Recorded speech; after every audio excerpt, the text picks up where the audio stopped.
Bismillahirrahmanirrahim. Assalamualaikum warahmatullahi wabarakatuh. Alhamdulillah, anak-anak ustadzah, kita bertemu lagi dalam pelajaran pendidikan agama Islam. Semoga anak ustadzah semua dalam keadaan sehat walafiat dan tetap semangat untuk menuntut ilmu. Semoga ilmu yang kita pelajari memberi manfaat di dunia dan di akhirat nantinya.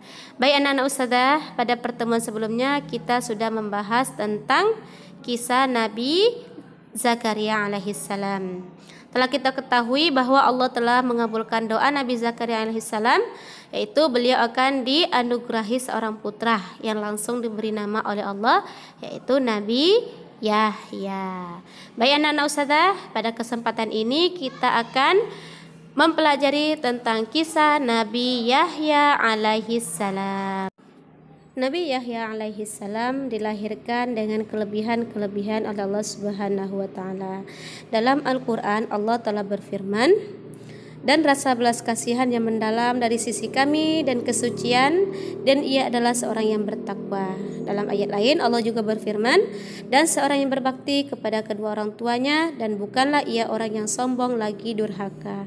Itu salah satu atau sebagian dari keistimewaan Nabi Yahya alaihissalam. Beliau dari kecil, bahkan beliau merupakan mukjizat dari Allah Subhanahu wa taala.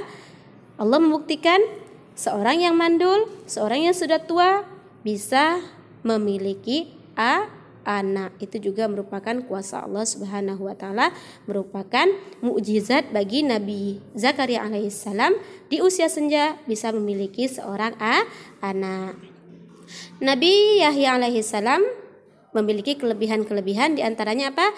Yahya adalah nama dari Allah. Tidak ada seorang manusia pun yang bernama Yahya sebelum Nabi Yahya. Yang kedua, Allah anak yang berbakti kepada orang tua. Maksudnya Nabi Yahya adalah anak yang berbakti kepada ibunya dan kepada ayahnya. Mampu mempelajari kitab Taurat sejak kecil. Allah berfirman dalam sebuah ayat, Allah menyuruh Nabi Yahya untuk mengambil atau mempelajari kitab Taurat semasa beliau masih kecil. Dengan kecerdasan beliau bisa memahaminya dengan sangat fasih. Yang keempat apa? Bertahan kepada hawa nafsu dan godaan syaitan. Itu kelebihan-kelebihan Nabi Yahya alaihissalam.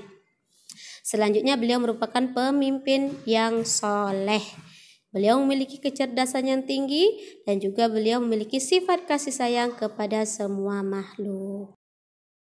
Nabi Yahya alaihissalam memang menghabiskan waktunya dari kecil untuk hal-hal yang bermanfaat, untuk mempelajari kitab Taurat dengan baik dan juga untuk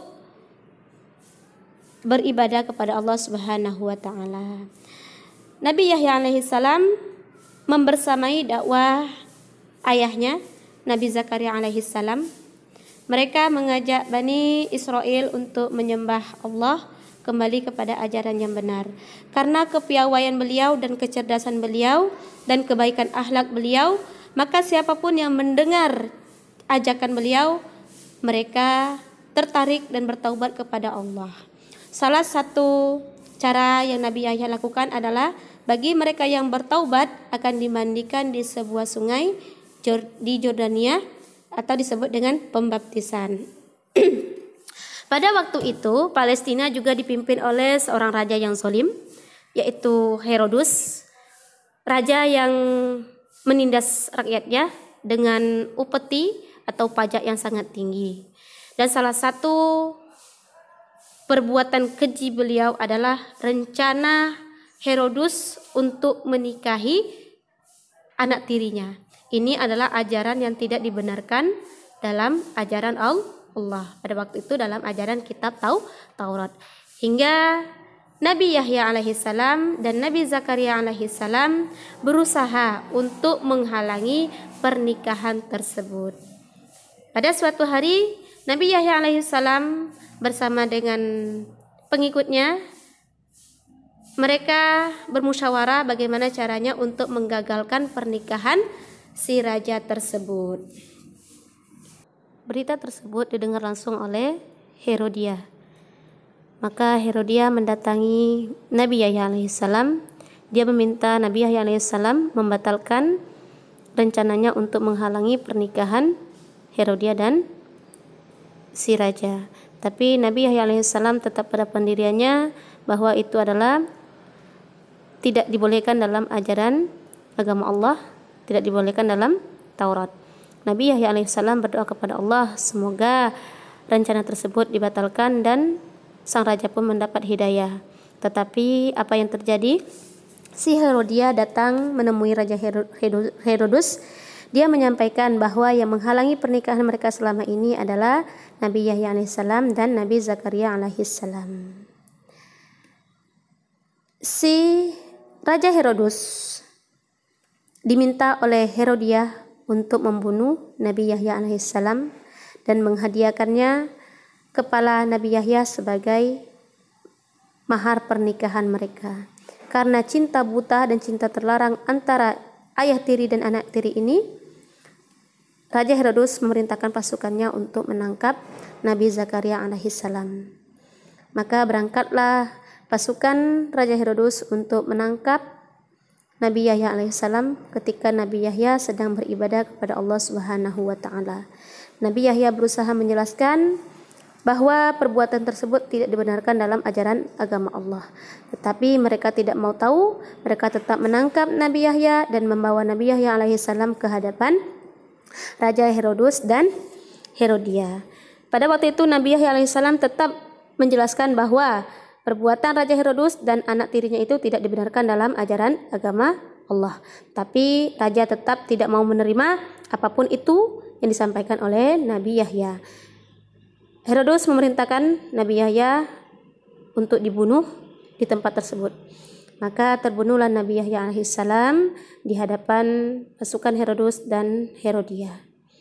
Ketika mendengar berita kematian anaknya, Nabi Zakaria alaihissalam merasa bersedih dan menyadari bahwa semua itu adalah takdir Allah Subhanahu wa taala.